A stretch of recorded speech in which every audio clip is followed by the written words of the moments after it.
Hey there, cats and kitties. I am the Blues Man, Johnny Blues, and with this video, we're discussing my thoughts on episode 6 of the anime series Hibike Euphonium Season 2. And I really loved this episode for the fact that it kind of gave us a little bit of a respite while also peppering in the next aspects of the story, the next focused on aspects.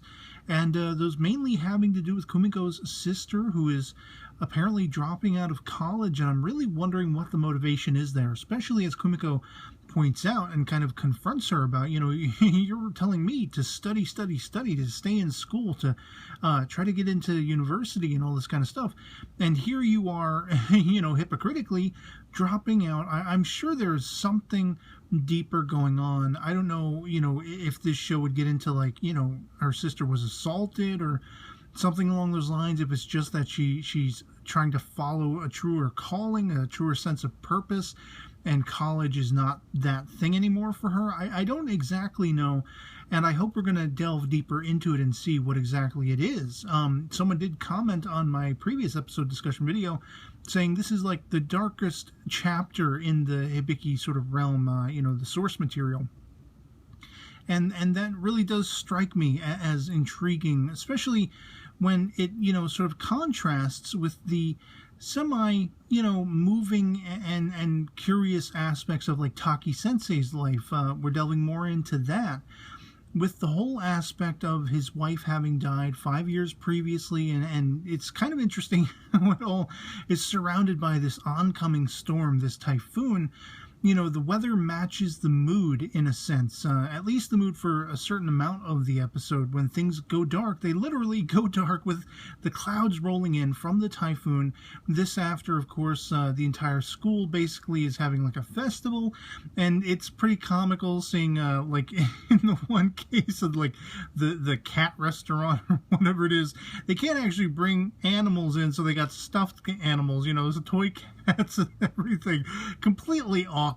And the maid cafe thing with Kumiko and her, best chums and everything like that. And then Reina is part of a haunted house kind of thing, and we see that Kumiko's, maybe sort of kind of getting close to the guy and everything. And so I like a lot of these peppered in aspects, but again, referencing Taki-Sensei, there's so much more depth that is brought forth in so little talking about it. In the case of Kumiko, she leaves her house after almost falling out with her sister, again, confronting her about why is she dropping out of college when she's very much told me to keep studying and try to aim for that myself and try to get a good job. And these are all the aspirations Kumiko's sister seemingly had up until now. So Kumiko had to get out of the house. And this sees her walking into and stumbling upon Taki-Sensei at a flower shop, who stayed open in spite of the incumbent weather, basically wreaking havoc, all because Taki wanted to get some white Italian flowers, or Italian whites, which is very much significant in his remembering, hallmarking how much his wife meant to him, even to up to this point, which I think is that much more further hallmarked, which, kind of brings the story full circle back to the idea of attaining gold, which is the aspiration of all of these characters. They've attained gold, but they want to go to the nationals and attain gold. And this is something that Taki imparts to Kumiko when he's giving her a ride home because of how bad, the inclement weather is. Effectively, and do we find that this is something, you kind of see Taki's motivations as to why he is so into being the conductor, the sensei, the teacher for this band class. It all revolves around this was something his wife wanted. His wife and Hashimoto sensei, they went to Kataji High School. They were, this is their alma mater, and his wife told Taki that this is something she really dreamed about doing. She wanted to return to that school because in all of her years being there, they never attained the gold. And she wanted to make that dream come true for the next generation, or one of the next generations. And unfortunately, she passed away before she could ever really achieve that. And Taki is sort of doing that in her stead. You know, we know that he's somewhat of a prodigy, I think, if I recall correctly, from the first season, or at least he's been doing this for a while. I think, you know, music ran in his family and that kind of thing.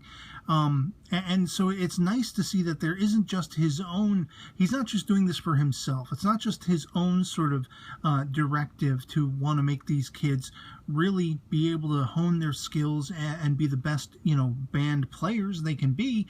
It's something that's much more personal and deeper in the connectivity he feels with his wife in her absence. You know, he gets these flowers because he misses her. He thinks of her fondly. He remembers her. He'll always remember her.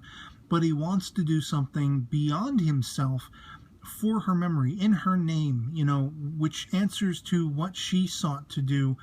Get these kids to a point where they can achieve gold. And you know, I kind of want to take back something I said in a previous episode discussion video now, where I said, you know, as long as these girls and boys and everything, all the conflicts that were going on with all the characters, you know, Mizori and Nozomi and everything like that, Asuka Senpai and everything along those lines, like I said, as long as they can sort of achieve coming together again, reunifying, well, then they're winners all, and that's really all that matters. But after hearing this and being given this insight, this aspect of the story with Taki-Sensei, do I now really want them to be able to go for gold? And I really hope they can attain it. I really hope it's something they can achieve, because it would answer to so many generational aspects of the story. The third year's Asuka Senpai, they are soon to retire, as we're reminded toward the end of the episode. And this is kind of like, you know, their swan song. This is the last opportunity they have for greatness. And then, of course, you have like the middle years, like Reina and Kumiko, who Reina has already expressed she wants to leave a legacy, do something special for herself and for Kumiko, and, you know, it plays on that playful relationship between them where they're always kind of, you know, wink, wink, nudge, nudging each other and poking fun at each other. The idea that Reina just got a mad kick out of scaring the hell out of Kumiko and everything. I mean, it solidifies their friendship, their relationship with each other, to see that they're on this journey, again, paralleling Mizori and Nozomi's being together and having had a falling out and then coming back together. So all these things, for all of these characters, it's really about trying to achieve some level of speciality, trying to do something special for themselves, for each other, and they're all on this journey. They're all in support of each other. And now to know that Taki has this deeper rooting for this, you know, a deeper reasoning to actually try to take it that far, relating to his passed away wife. I mean, it makes it that much more emotional and impactful and meaningful to me to want to see this, you know, coming to a successful fruition, to make the days of all of these characters.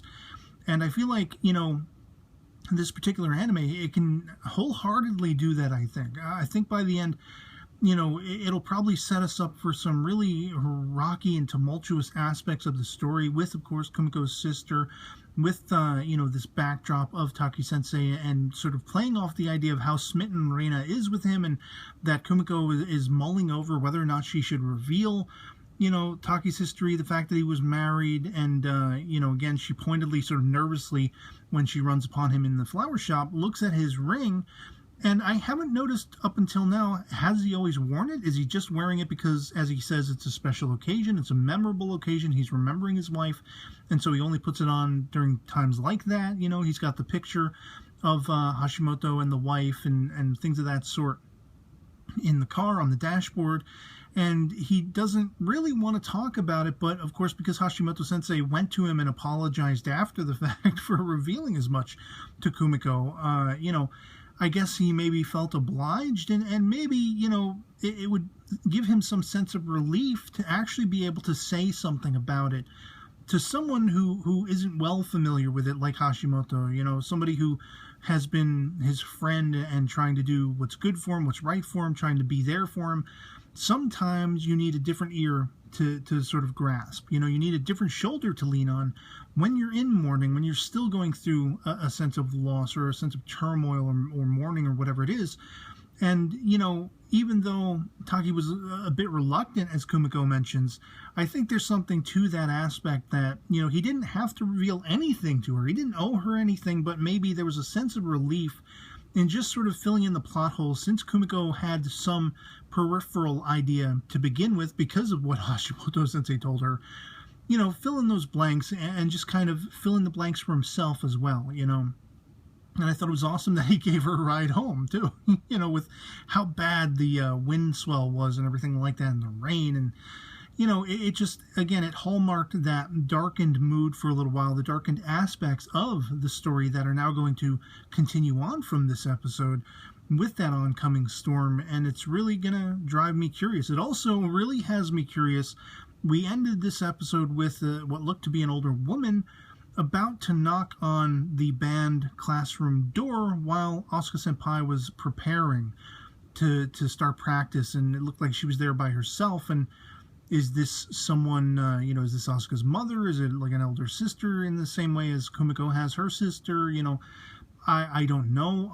It did seem fairly ominous as she went to knock on the door.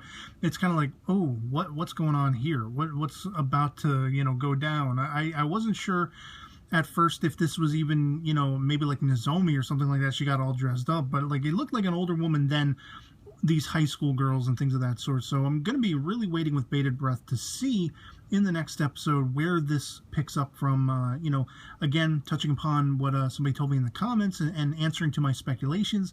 We're also going to be getting some insights into Asuka Senpai's background, and I am just, you know, head over heels delighted for that. I really am loving the focus on these other characters and how that focus is interspersed with seeing it through the eyes of Kumiko, our central character, seeing how it'll affect, you know, presumably Reina in the case of if she finds out about Taki-Sensei's history, and whether or not that you know, aspect will be raised again at some point because of how she idolizes him. She gets in the way of all these girls fawning over him to say, hey, Hashimoto's over there watching, you know, to try to drag Taki-Sensei away from these other threatening girls.